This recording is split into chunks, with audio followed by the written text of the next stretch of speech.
പെന്തക്കോസ്ത വാഗ്ദാനത്തിന്റെ പൂർത്തീകരണം.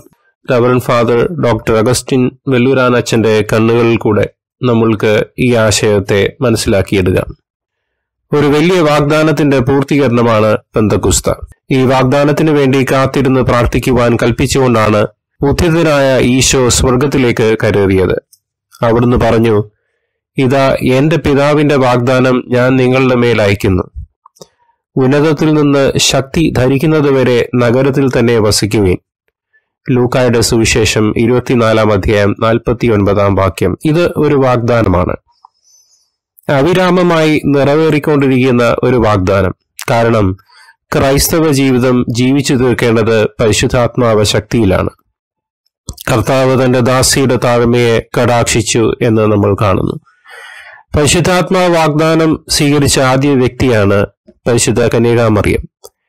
പരിശുദ്ധാത്മാവ് നിന്റെ മേൽ വരും, അത്യുന്നതന്റെ ശക്തി നിന്റെ മേൽ ആവസിക്കുമെന്ന് ലൂക്കായുടെ സുവിശേഷം 1:35 നമ്മൾ കാണുന്നു. അവൾ അതിനോട് പ്രത്യുത്തരിച്ചത്, ഇതാ കർത്താവിന്റെ ദാസി, നിന്റെ വാക്ക് എന്നിൽ നിറവേറട്ടെ എന്ന് പറഞ്ഞുകൊണ്ടാണ്. ഈ പ്രത്യുത്തരം ഉണ്ടായതുകൊണ്ട് ദൈവത്തിന് അവൾ പ്രവർത്തിക്കുവാനായി അവൾ ദൈവമാതാവായി. ദൈവത്തിന്റെ രക്ഷാകര പദ്ധതിയിലെ ശക്തമായ ഒരു ഉപകരണവും ആയി മറിയം മാറി.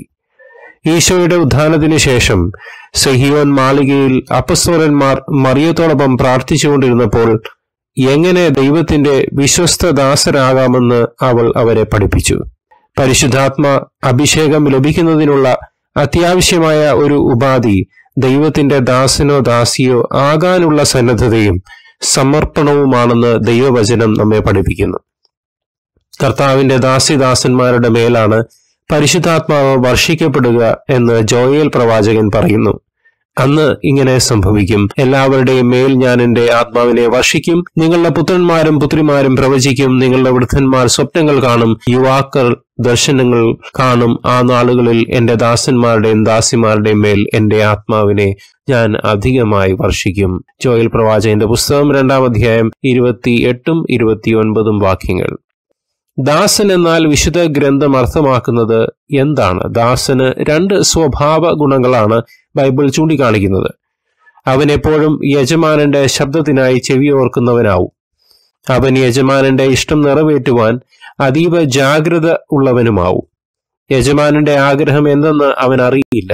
അതുകൊണ്ട് യജമാനന്റെ വാക്ക് കേൾക്കത്തക്ക വിധം അവൻ യജമാനനോട് വളരെ അടുത്തായിരിക്കണം. അതുപോലെ തന്നെ ഒരു ദാസൻ യജമാനന്റെ ശബ്ദം കേൾക്കുവാൻ എപ്പോഴും ശ്രദ്ധാലുവായിരിക്കണം. ശുശ്രൂഷിക്കുവാൻ കാത്തിരിക്കുന്നവന്റെ അവിരാമമായ പ്രാർത്ഥന, കർത്താവെ അരുളി ചെയ്താലും അങ്ങയുടെ ദാസനിതാ ശ്രവിക്കുന്നു എന്നായിരിക്കണം.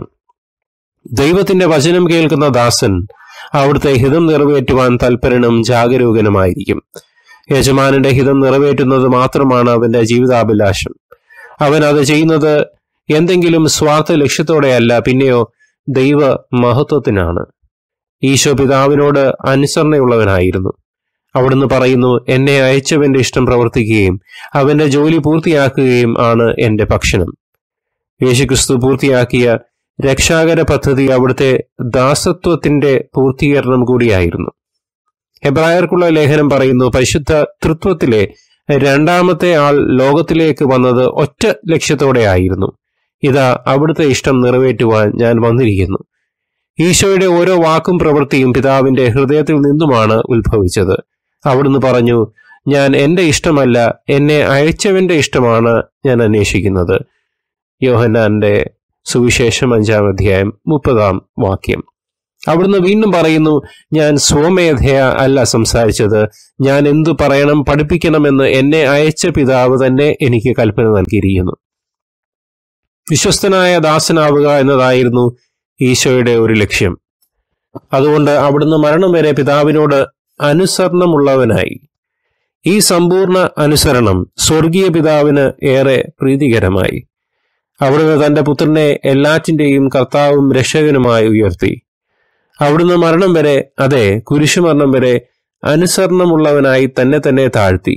ആകയാൽ ദൈവം അവനെ അത്യധികം ഉയർത്തി, എല്ലാ നാമങ്ങൾക്കും ഉപരിയായ നാമം നൽകുകയും ചെയ്തു. ഇത് യേശുവിന്റെ നാമത്തിനു മുന്നിൽ സ്വർഗത്തിലും ഭൂമിയിലും പാതാളത്തിലുമുള്ള സകലരും മുട്ടുകൾ മടക്കുന്നതിനും യേശുക്രിസ്തു കർത്താവാണെന്ന പിതാവായ ദൈവത്തിന്റെ മഹത്വത്തിനായി എല്ലാ നാവുകളും ഏറ്റുപറയുന്നതിനും വേണ്ടിയാണ്.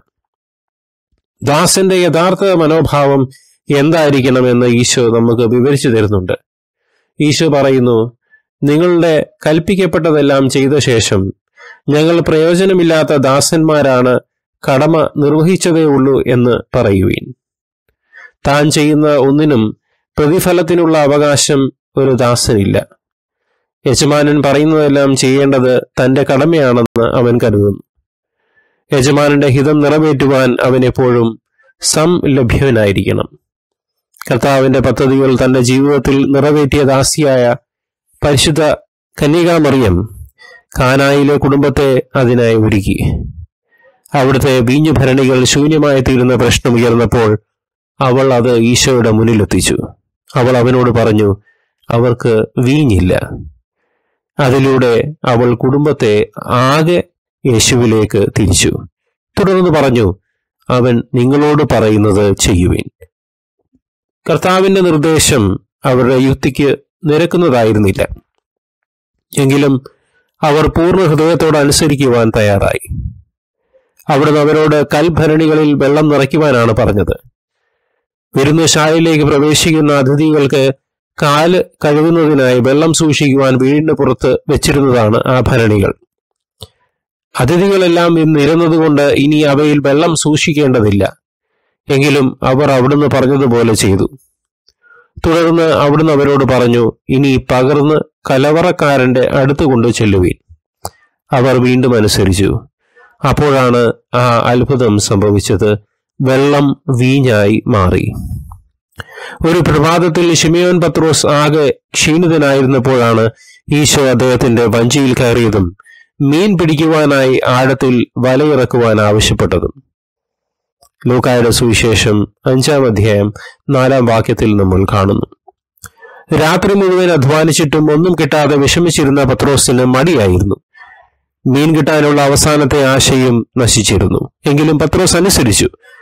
അവൻ പറഞ്ഞു, രാത്രി മുഴുവൻ അധ്വാനിച്ചിട്ടും ഞങ്ങൾക്ക് ഒന്നും കിട്ടിയില്ല. എങ്കിലും നീ പറഞ്ഞതനുസരിച്ച് ഞാൻ വലയിറക്കാം. കർത്താവിന്റെ വാക്കുകൾ ചോദ്യം ചെയ്യാതെ അനുസരിച്ച അവന്റെ ദാസത്വം വിശ്വസിക്കാനാവാത്ത വിജയകിരീടം ചൂടി. വലകൾ പൊട്ടിപ്പോകുന്ന അവസ്ഥയിൽ ആവുന്ന വിധം ആ വലകൾ മുഴുവൻ മീൻ കൊണ്ട് നിറഞ്ഞു. ഇതാണ് അനുസരണത്തിലൂടെ ദാസന് കിട്ടുന്ന ജയം. നമുക്ക് പ്രാർത്ഥിക്കാം. ഈശോനാഥ, അങ്ങേ കർത്താവും രക്ഷകനുമായി ഏറ്റുപറഞ്ഞ് സമ്പൂർണമായി സമർപ്പണം ചെയ്യുവാൻ ഞങ്ങളെ അനുഗ്രഹിക്കണമേ. ആമേൻ.